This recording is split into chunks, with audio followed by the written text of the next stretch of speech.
আজি আমি আলোচনা কৰিম অসমৰ বিভিন্ন কম্পিটিটিভ এক্সামত আহিব পৰা সাধাৰণ জ্ঞানৰ সম্ভাৱ্যমূলক কিছু প্ৰশ্ন আৰু উত্তৰ। গতিকে ভিডিঅ'টি শেষলৈ চাব, লগতে প্লিজ চেনেলটি ছাবস্ক্ৰাইব কৰিব। এতিয়া আমি আগবাঢ়িছোঁ আজি প্ৰথম প্ৰশ্নটিলৈ। প্ৰথম প্ৰশ্নটি আছিলে in which location the Manas river join the Brahmaputra river. কোন স্থানত মানাস নদী ব্ৰহ্মপুত্ৰ নদীৰ লগত মিলিত হয়? অপশ্যন এ আছে ধুবুৰী, অপশ্যন বি আছে পঞ্চৰত্ন, অপশ্যন চি আছে বঙাইগাঁও, অপশ্যন ডি আছে যোগীঘোপা। ইয়াৰে শুদ্ধ উত্তৰ হৈছে option D Jogighopa.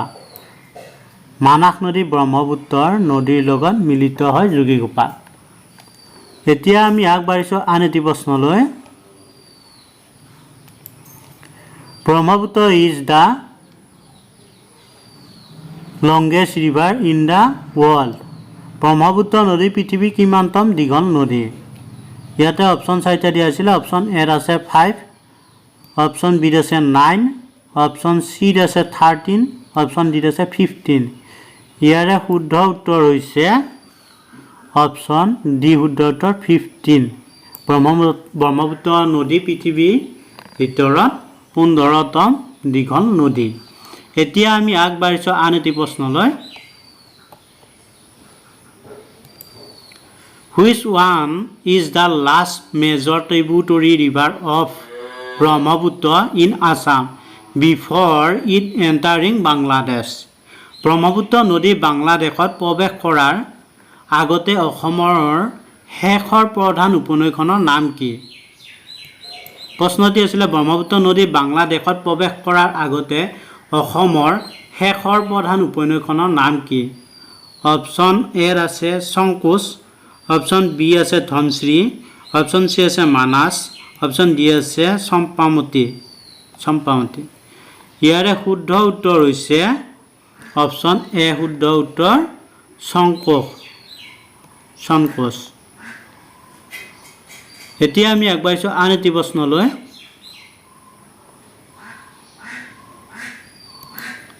The first Assamese language magazine Orunodoi was published from। প্ৰথম অসমীয়া ভাষাৰ আলোচনী অৰুণোদয় ক'ৰ পৰা প্ৰকাশ হৈছিল? ইয়াতে অপশ্যন চাৰিটা দিয়া আছে। অপশ্যন এ আছে কলকাতা, অপশ্যন বি আছে গুৱাহাটী, অপশ্যন চি আছে শিৱসাগৰ, অপশ্যন ডি আছে ডিব্ৰুগড়। ইয়াৰে শুদ্ধ উত্তৰ হৈছে অপশ্যন চি, শুদ্ধ উত্তৰ শিৱসাগৰৰ পৰা প্ৰথম অসমীয়া ভাষা আলোচনী অৰুণোদয় প্ৰকাশ হৈছিল। এতিয়া আমি আগবাঢ়িছোঁ আন এটি প্ৰশ্নলৈ। The Assam medical college was establish in the year. Assam চিকিৎসা মহাবিদ্যালয় কেতিয়া প্ৰতিষ্ঠা হৈছিল? অপশ্যন এ আছে 1945, অপশ্যন বি আছে 1947, অপশ্যন চি আছে 1949, অপশ্যন ডি আছে 1955। ইয়াৰে শুদ্ধ উত্তৰ হৈছে অপশ্যন বি, শুদ্ধ উত্তৰ 1947 চনত অসম চিকিৎসা মহাবিদ্যালয় প্ৰতিষ্ঠা হৈছিল। এতিয়া আমি আগবাঢ়িছোঁ আজি আন এটি প্ৰশ্নলৈ। The ফামোছ Assamese novel Miri Jiyori was publish. বিখ্যাত অসমীয়া উপন্যাস মিৰি জীয়ৰী কেতিয়া প্ৰকাশ হৈছিল? অপশ্যন এ আছে 1888, অপশ্যন বি আছে 1894, অপশ্যন চি আছে 1901, অপশ্যন ডি আছে 1903। ইয়াৰে শুদ্ধ উত্তৰ হৈছে অপশ্যন বি, শুদ্ধ উত্তৰ 1894 চনত বিখ্যাত অসমীয়া উপন্যাস মিৰি জীয়ৰী প্ৰকাশ হৈছিল। 1894 চনত বিখ্যাত অসমীয়া উপন্যাস মিৰি জীয়ৰী প্ৰকাশ হৈছিল। এতিয়া আমি আগবাঢ়িছোঁ আন এটি প্ৰশ্নলৈ। Who was the creator of the imaginary character named কিপাবৰ Barua? কিপাবৰ Barua নামৰ কাল্পনিক চৰিত্ৰটোৰ সৃষ্টিকৰ্তা কোন আছিল? Option A Lakshminath Bezbaroa, option B Devakanta Barua, option C আছে হেমচন্দ্ৰ গোস্বামী, অপশ্যন ডি আছে চন্দ্ৰকুমাৰ আগৰৱালা। ইয়াৰে শুদ্ধ উত্তৰ হৈছে অপশ্যন এ, শুদ্ধ উত্তৰ লক্ষ্মীনাথ বেজবৰুৱা। লক্ষ্মীনাথ বেজবৰুৱাই কিপাবৰ বৰুৱা নামৰ কাল্পনিক চৰিত্ৰটোৰ সৃষ্টিকৰ্তা আছিল। এতিয়া আমি আগবাঢ়িছোঁ আন এটি প্ৰশ্নলৈ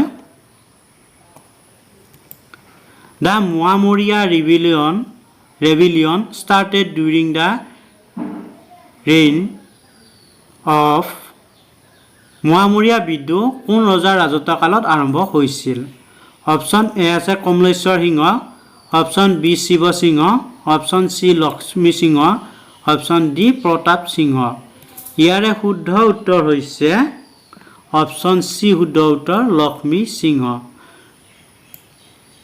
লক্ষ্মী সিংহৰ ৰাজত্বকালত মুৱামৰীয়া বিদ্ৰোহ আৰম্ভ হৈছিল এতিয়া আমি আগবাঢ়িছোঁ আন এটি প্ৰশ্নলৈ Which Ahom king had the shortest reign of 21 days only? কোনজন আহোম ৰজাৰ ৰাজত্বকালত আটাইতকৈ কম আছিল মাত্ৰ 21 দিনৰ প্ৰশ্নটো আছিল কোনজন আহোম ৰজাৰ ৰাজত্বকাল আটাইতকৈ কম আছিল মাত্ৰ 21 দিনৰ অপচন এ আছে গোবৰ ৰাজা অপচন বি আছে সামগুৰীয়া ৰজা অপচন সি আছে পৰ্বতীয়া ৰাজা অপচন ডি আছে যোগেশ্বৰ সিংহ ইয়াৰে শুদ্ধ উত্তৰ হৈছে অপচন বি শুদ্ধ উত্তৰ সামগুৰীয়া ৰজা আছিল আহোমৰ আটাইতকৈ কম দিনৰ তাৰমানে ৰজা আছিল এতিয়া আমি আগবাঢ়িছোঁ আন এটি প্ৰশ্নলৈ The Itakuli run was fought against Mughal during the reign of Itakuli run কাৰ ৰাজত্বকালত মোগলৰ বিৰুদ্ধে হৈছিল ইয়াতে অপচন চাৰিটা দিয়া আছিল অপচন আছে শিৱ সিংহ অপচন বি আছে ৰুদ্ৰ সিংহ অপচন সি আছে গদাধৰ সিংহ অপচন ডি আছে প্ৰমত্ত সিংহ ইয়াৰে শুদ্ধ উত্তৰ হৈছে অপচন সি শুদ্ধ উত্তৰ গদাধৰ সিংহৰ ৰাজত্বকালত ইটাখুলি ৰণ মোগলৰ বিৰুদ্ধে হৈছিল এতিয়া আমি আগবাঢ়িছোঁ আন এটি প্ৰশ্নলৈ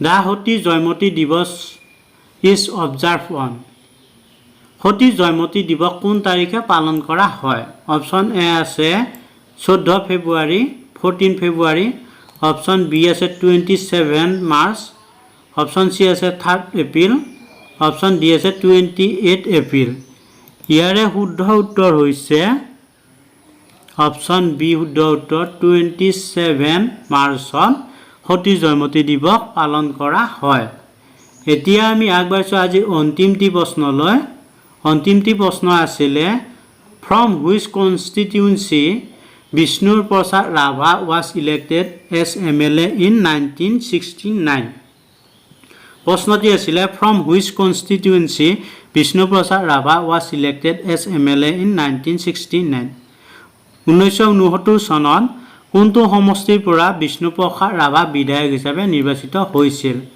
option A Guwahati option B Jorhat option C Tezpur option D হৈছে নগাঁও ইয়াৰে শুদ্ধ উত্তৰ হৈছে অপচন সি শুদ্ধ উত্তৰ তেজপুৰ সমষ্টিৰ পৰা বিষ্ণু প্ৰসাদ ৰাভা 1969 চনত বিধায়ক হিচাপে নিৰ্বাচিত হৈছিল ধন্যবাদ বন্ধু বান্ধৱীসকল আজি ভিডিঅ'টিৰ পৰা যদি আপোনালোকে উপকৃত হৈছে তেনেহ'লে প্লিজ বন্ধু বান্ধৱীলৈ শ্বেয়াৰ কৰিব লগতে প্লিজ চেনেলটি ছাবস্ক্ৰাইব কৰিব ধন্যবাদ জয় আই অসম থেংক ইউ